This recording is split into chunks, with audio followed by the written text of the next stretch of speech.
Assalomu alaykum, hurmatli kanalimiz obunachilari, bizni kuzatib borayotgan yurtdoshlar. Bugun 4-dekabr 2025-yil sanasi bilan Baxmal tumani O'smot shahrida yana bir obyektimizga, demak, bino qurilish tugallanish arafasida ekan.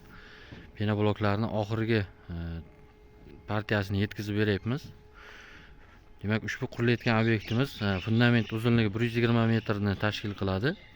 Balandligi 3 metr, devor eni 30 holatda urilyapti. Umumiy holatda 3000 dona hisoblangan.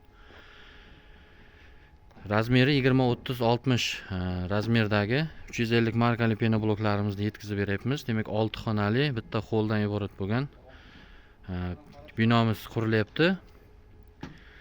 Nasib bo'lsa, bitgan jarayon, bitgan holatidan ham video qilib tashlab beramiz.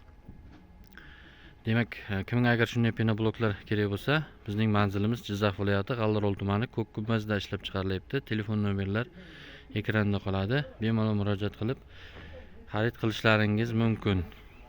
Qurigan g'ishtlarimiz bor, sifatli holatda yetkazib beramiz.